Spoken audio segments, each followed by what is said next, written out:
BCS 37 আসছে একটা গুরুত্বপূর্ণ ম্যাথ। যেহেতু বিসিএস এ আসছে, বিসিএস এ আসা প্রত্যেকটা প্রশ্নকে আপনারা সবাই এমনিও গুরুত্বপূর্ণই মনে করেন। তো দেখেন প্রশ্নটা হচ্ছে একটি সমান্তর অনুক্রমের সাধারণ অন্তর হচ্ছে 10 এবং আপনার 6তম পদ 52 হলে 15তম পদ কত এটা আপনাকে বের করতে হবে। হ্যাঁ, আমি নর্মাল কিছু বেসিক নিয়ে আপনাদের সাথে প্রথম কথা বলি।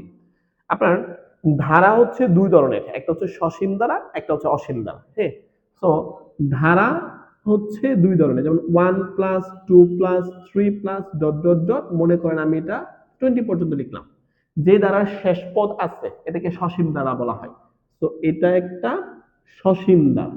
হ্যাঁ, আচ্ছা। তো 2 নাম্বার কথা হচ্ছে যেমন 1 প্লাস 2 প্লাস 3 দেওয়ার পরে ডট ডট দেওয়ার পরে আমি আর শেষ পদ দিলাম না, তাহলে এটাকে আপনি কি বলবেন? অসীম দ্বারা বলবেন। তাহলে আশা করি আপনারা সবাই সসীম দ্বারা অসীম দ্বারার ব্যাপারটা বুঝতে পারছেন। এখন সসীম দ্বারা আবার দুই প্রকার, একটা হচ্ছে সমান্তর দ্বারা, একটা হচ্ছে গুণোত্তর দ্বারা। তো সমান্তর দ্বারা যদি একটা এক্সাম্পল দিই, 2 plus 4 plus 6 plus dot dot dot 20। দেখেন দুইটা পদের বিয়োগফল, যেমন 4 minus 2 equal to 6 minus 4 equal to, এরকম দুইটা পদের বিয়োগফল বা যেটাকে আমরা অন্তর বলি যদি সবসময় সমান হয় এটাকে বলা হয় সমান্তর দ্বারা। তো এটা হচ্ছে একটা সমান্তর সসীম দ্বারা। আপনি সসীম কথাটা চাইলে উল্লেখ করতে পারেন যেহেতু এখানে শেষ পদ আছে। কিন্তু 3 plus 6 plus 12 plus dot dot dot, মনে করেন এটা 60, তাহলে এখানে দেখেন বিয়োগ করলে 3 হবে, আবার এখানে বিয়োগ করলে 6 হবে, সমান হচ্ছে না, তাহলে এটা সমান্তর না। বাট ভাগফল সমান।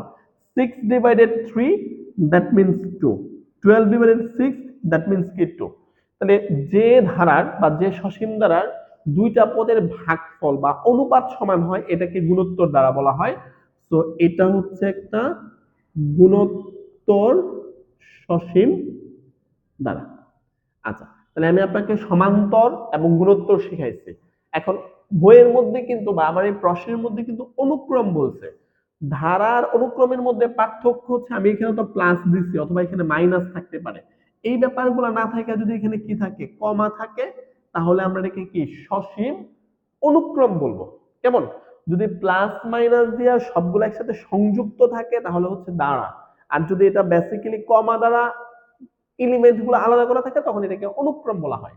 তো আমাদের এখানে বলা হয়েছে যেমন এটা যদি প্লাস না থাকতো তাহলে এটাকে আমরা কি বলতাম? এটাকে বলতাম হচ্ছে আপনার অসীম অনুক্রম। কেমন? আচ্ছা, তাহলে এই হচ্ছে আমরা তখন এটাকে ধারা বলবো না, এটাকে আমরা অনুক্রম বলবো। আই থিঙ্ক আপনারা সবাই বুঝতে পারছেন ধারা আর অনুক্রম শব্দটার মধ্যে বেসিক্যালি পার্থক্যটা কি।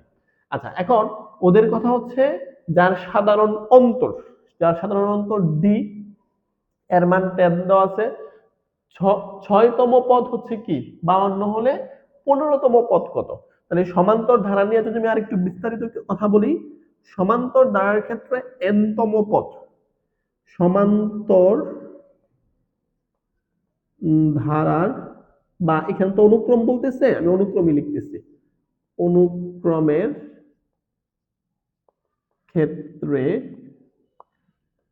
nতম পদ নির্ণয় করার সূত্র হচ্ছে a plus n minus 1 into D.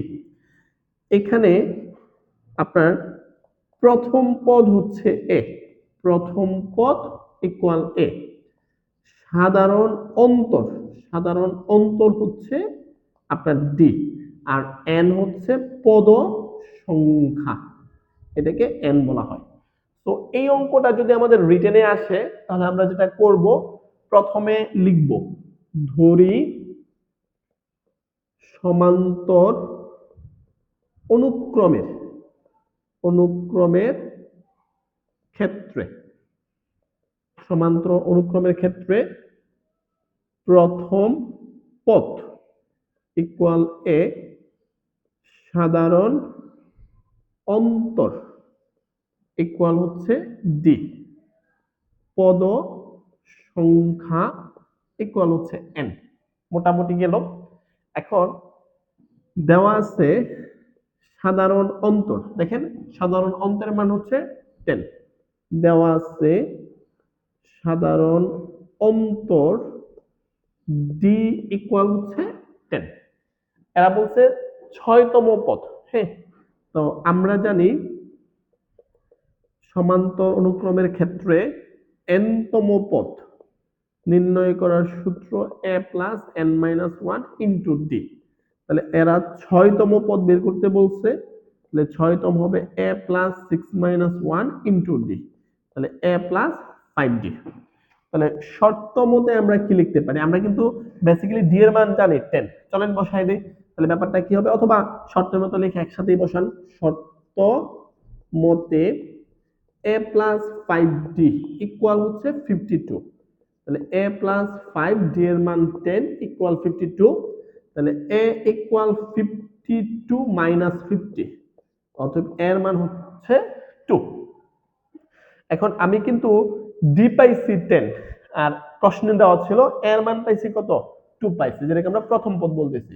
ওদের প্রশ্ন হচ্ছে 15তম পদ বের করেন, অতএব 15তম পদ equal a plus 15 minus 1 into D.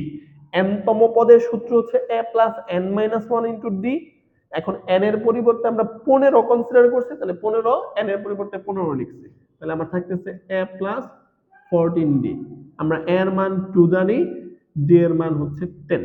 তাহলে 2 প্লাস 140, 2 প্লাস 140 মানে 142। এই হচ্ছে আপনার উত্তর। আপনি এটা যদি রিটেনে আসে, তাহলে আমি যে প্রসিডিউরে করছি আপনাকে সেই প্রসিডিউর করতে হবে, ঠিক আছে? যদি এখানে অনুক্রম না থাকে ধারা থাকতো, প্রসিডিউর সেমই থাকতো। অনুক্রম এবং ধারার ক্ষেত্রে পার্থক্য শুধু যে মাঝখানে যে প্লাস বা মাইনাস থাকে। অনুক্রমের ক্ষেত্রে এরকম প্লাস বা মাইনাস দ্বারা সংযুক্ত থাকে না, কমা দ্বারা প্রত্যেকটা এলিমেন্ট অলওয়েজ কি থাকে, আলাদা করা থাকে।